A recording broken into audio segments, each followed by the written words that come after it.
Hello friends, आज की class में जो हम डिस्कशन करने वाले हैं वो है कि जो अब तक हमने डिफरेंशिएशन पढ़ा, चेन रूल जिसमें हमने पढ़ा था, या प्रोडक्ट रूल पढ़ा, क्वोशिएंट रूल पढ़ा और कुछ फंक्शंस का हमने डिफरेंशिएशन करना सीखा।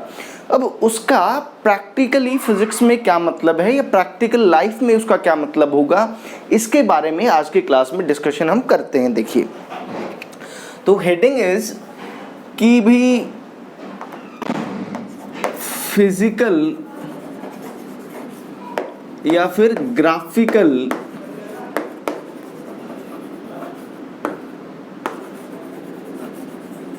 इंटरप्रिटेशन। फिजिकल तो मैं वैसे बता चुका हूं आपको पहले कि वो रेट ऑफ चेंज बताएगा, तो कुल मिला के आज ग्राफिकल ही बात कर लो ना।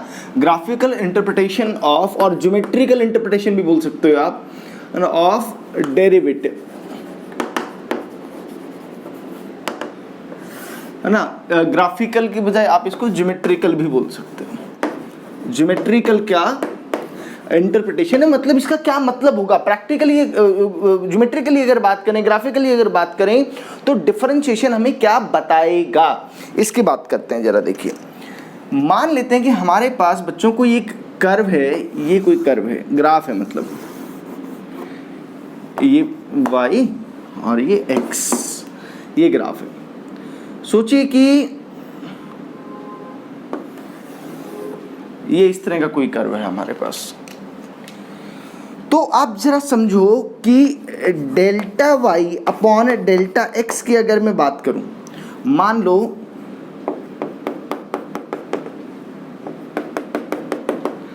भाई ये x1 और ये है x2, इसी तरह से ये y1 मान लो, इसके कॉरस्पॉन्डिंग ये क्या हो गया, ये y2 हो गया। तो अगर मुझे delta y upon delta x करना हो, तो देखो भाई, जो डेल्टा x आएगा वो तो ये लेंथ आएगी, ये लेंथ डेल्टा x आएगी, और ये जो लेंथ है ये डेल्टा y आएगा। तो जरा देखो कि this is delta y and this is delta x। तो ये जो delta y upon delta x था, वो यहाँ से आप देखोगे तो ये तो बेटा किसके इक्वल आ गया, ये तो टेंजेंट और थीटा इक्वल आ गया, यानी कि एक कोड ड्रॉ कर दी आपने। ये ऐसे समझो, ये इसको पूरा बना देता हूं मैं।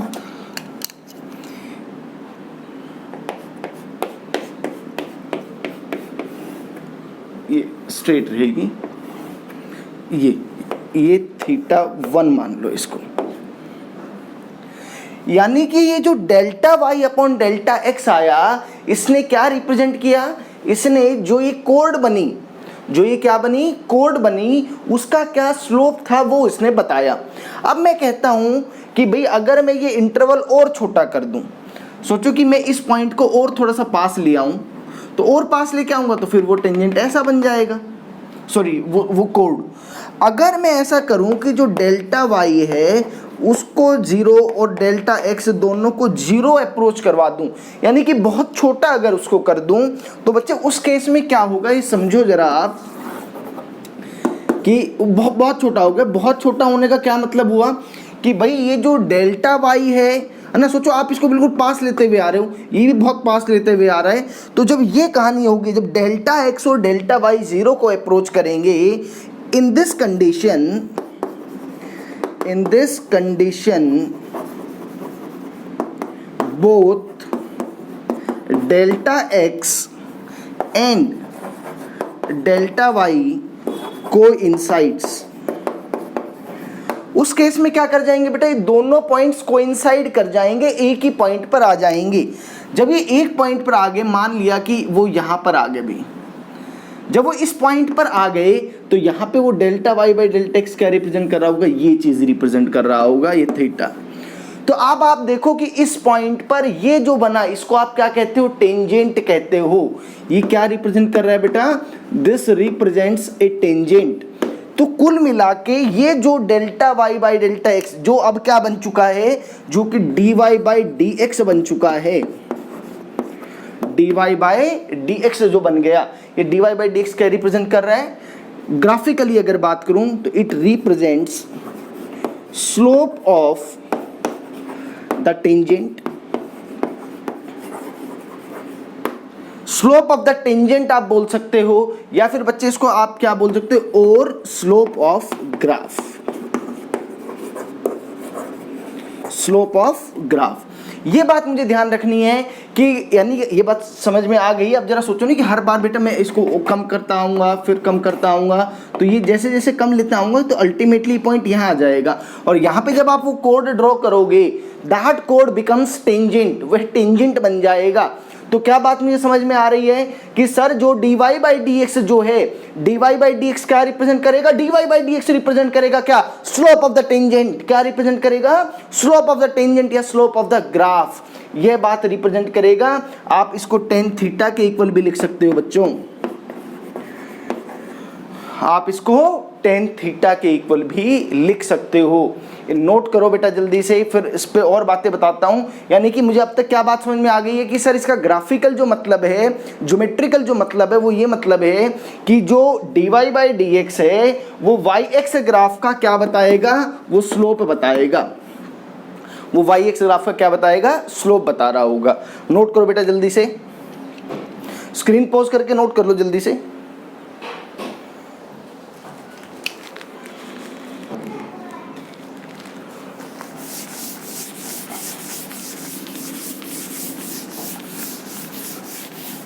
देखो और इस पे थोड़ा सा बात बताता हूं बच्चों कि थोड़ा सा प्रैक्टिस कर लेते हैं इस पे। और देखिए कि जैसे मैं अब छोटी छोटी बातें फिर से कर लेते हैं कि dy बाई डी एक्स आपने लिखा, इस dy बाई डी एक्स का क्या मतलब होगा ये समझो। इट रिप्रेजेंट्स, सिंपल शब्दों में बात करूं, it represents slope of Y X graph, ये वाई एक्स ग्राफ का स्लोप बताएगा। इसी तरह से सोचो बच्चों कि किसी ने ऐसे लिखा, कोई अगर ये बात लिख दे कि dy बाई डी टी, इसका मतलब क्या होगा, ये बताएगा आपको क्या, slope of Y T graph. ये वाई टी ग्राफ का स्लोप, वाई और टी, वाई और एक्स, y और x का। इसमें ये बात ध्यान रखना है आपको, जब आप ग्राफ बनाएंगे बेटा तो जो ये ऊपर जो लिखा हुआ है यानी कि y वर्टिकल एक्सिस होगा और ये जो है वो हॉरिजॉन्टल एक्सिस होगा। उसमें मुझे कोई दिक्कत नहीं होनी चाहिए समझने में। यहाँ पे dy बाई डी टी लिखा है तो y वर्टिकल एक्सिस होगा और t जो है वो हॉरिजॉन्टल एक्सिस होगा।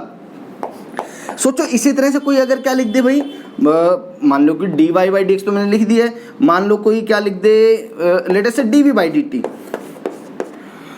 ये dv बाई डी टी क्या रिप्रेजेंट करेगा, dv by D T represent करेगा क्या, slope of vt graph, slope of vt graph. मैं इसको अब जरा फिजिक्स के टर्म्स में भी ले आता हूं बच्चों चीजों को कि फिजिक्स में कैसे रिलेट करेंगे इसको, फिजिक्स में कैसे रिलेट करेंगे इसकी बात जरा समझें कि फिजिक्स में कैसे ये जो ग्राफिकल जो चीज़ हमने सीख रहे हैं अभी डिफरेंशिएशन का, वो कैसे इस्तेमाल करेंगे। अब देखो कि हमने बच्चा एक चीज़ पढ़ी थी क्या, कि वेलोसिटी, क्या पढ़ा था, वेलोसिटी। वेलोसिटी को मैंने कैसे पढ़ाया था पिछली क्लासेस अगर आपको ध्यान हो, हमने कहा था कि dx by D T is equal to velocity, क्या बताया था। और वो जो वेलोसिटी था वह इंस्टेंटेनियस वेलोसिटी था। वो कैसी वेलोसिटी थी बेटा, वो इंस्टेंटेनियस वेलोसिटी थी। तो dx बाई डी टी अगर ध्यान से देखो तो ये क्या रिप्रेजेंट कर रहा है, slope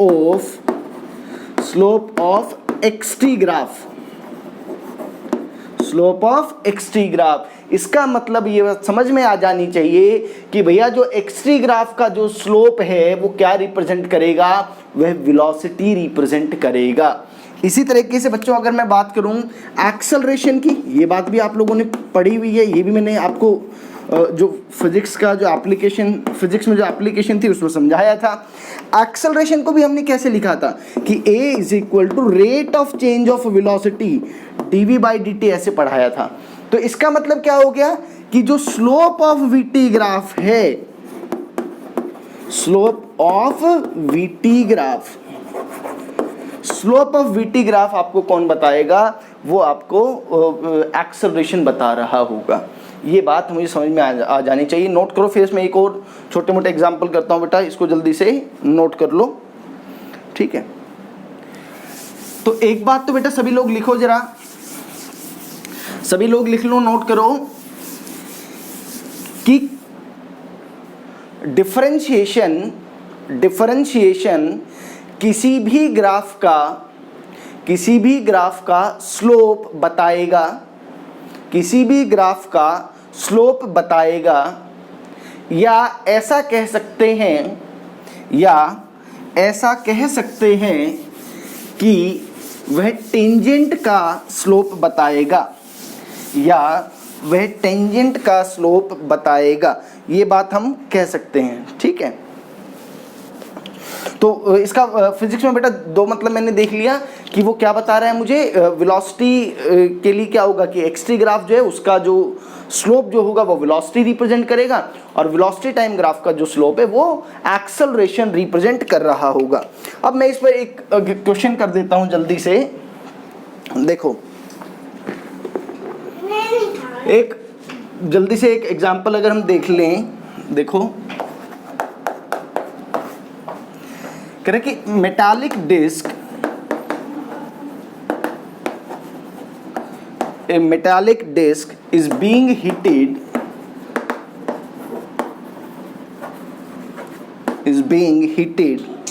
its area A in meter square at any instant or at any time t in seconds is given by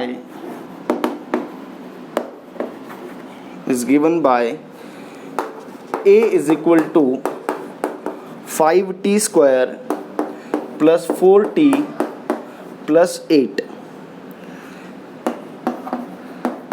Calculate rate of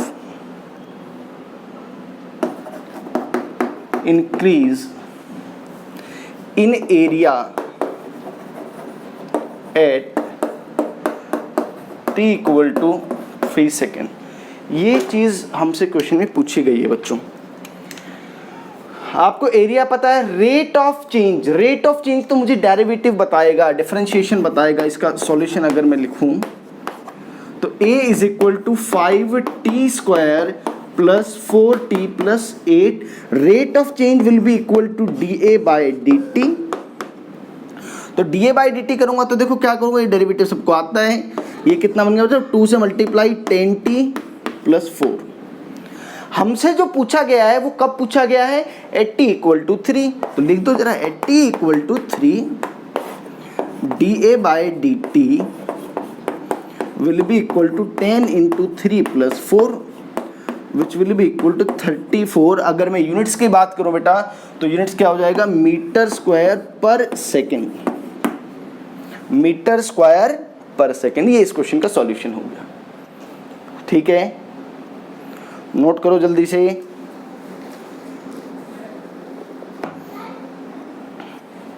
चलो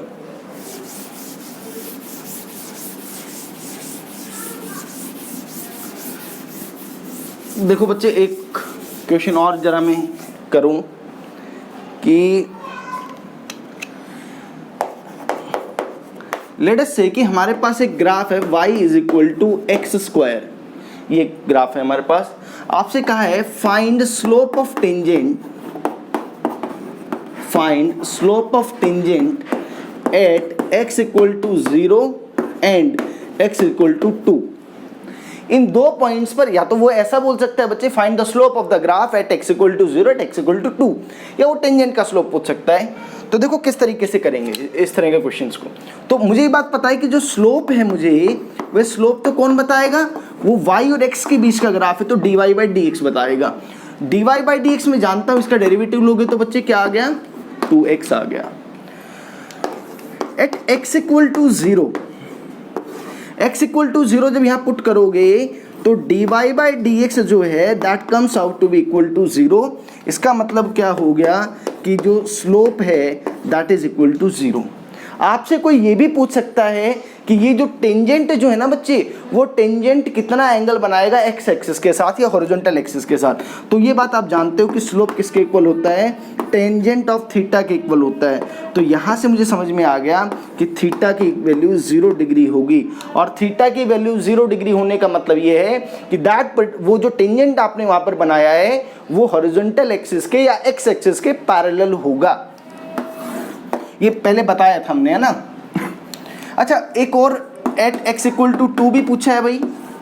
x इक्वल टू 2 यहाँ पे पुट कर दो आप, dy बाई डी एक्स जो कि slope आपको बताएगा will be equal to 2 into 2 which is equal to 4। ये स्लोप 4 आ गया। एंगल यहाँ पे भी आप कैलकुलेट कर सकते हो, आप ये जानते हो कि tangent theta is equal to 4 है। तो भाई जो थीटा की वैल्यू आएगी, ये बेटा लिखने का तरीका है, आप इसको ऐसे भी लिख सकते हो, tan इनवर्स 4। ये अभी के लिए सीख लो ऐसे कि अगर आपको थीटा की वैल्यू लिखनी है तो अगर इधर tan है तो उधर tan इनवर्स हो जाएगा, साइन थीटा अगर है तो साइन इनवर्स बन जाएगा, कॉस है तो कॉस इनवर्स बन जाएगा। This is called tan inverse, ठीक है। ये बेसिकली एक एंगल है। ये करो बच्चे, नोट करो जल्दी से इसको।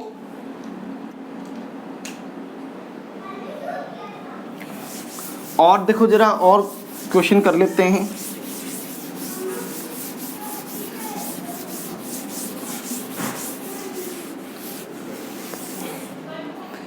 देखो,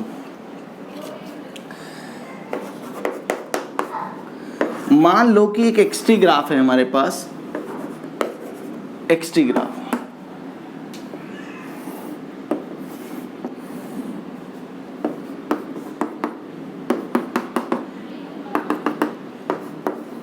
ये मीटर में है और ये टाइम सब सेकंड में है।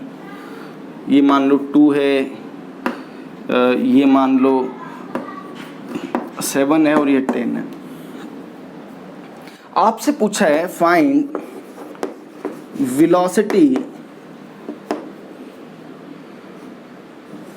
एट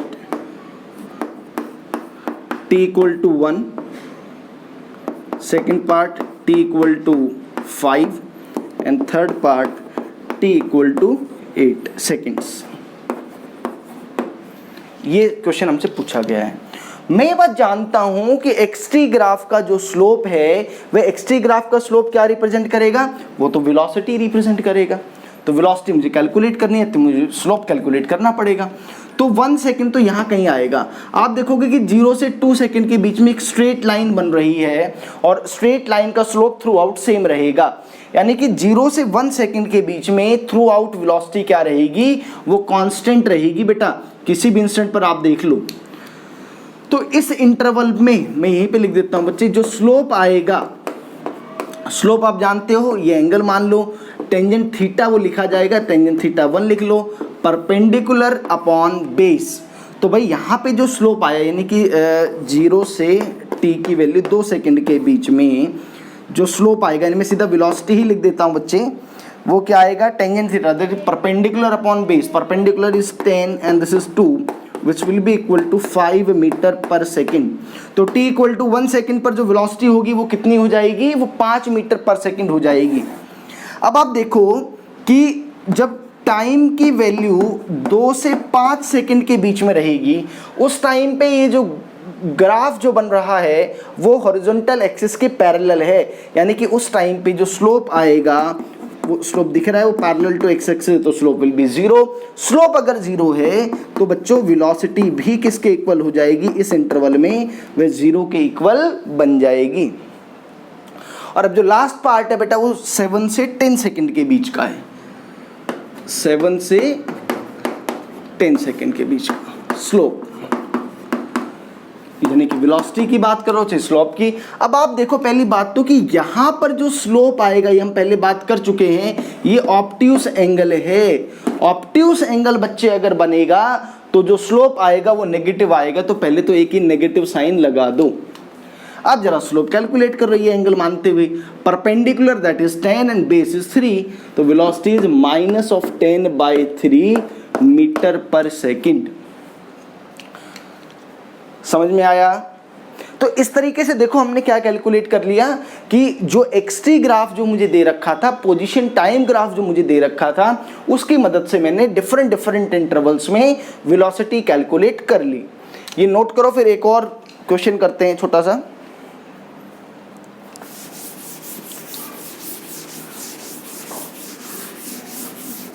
देखो जरा, एक लास्ट क्वेश्चन देख लो बस।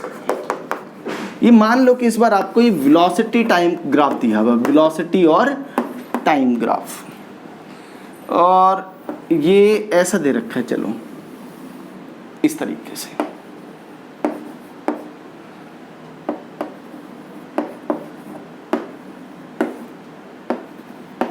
ऐसा मान लो,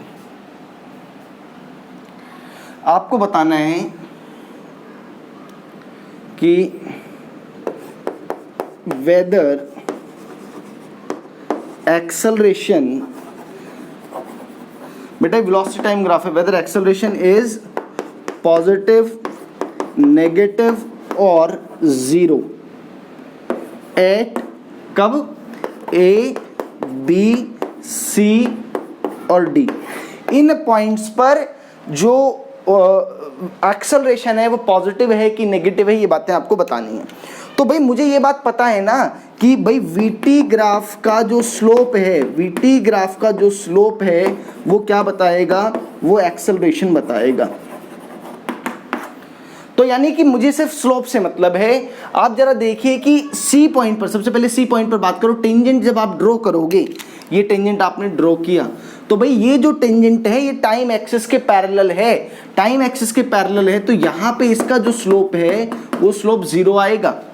डी पॉइंट पे अगर बात करूँ, यहाँ डी पॉइंट पे बात कर लो, यहाँ पे ए और बी पे एक ही बात रहेगी। चलो, जब आप इस तरह का टेंजेंट आप ड्रॉ करेंगे तो आप ये देखिए, ये एंगल तो ऑब्ट्यूस बन रहा है, यानी कि इस पॉइंट पर बच्चे जो स्लोप आएगा वह नेगेटिव आएगा। ये ऑलरेडी हम पढ़ चुके हैं।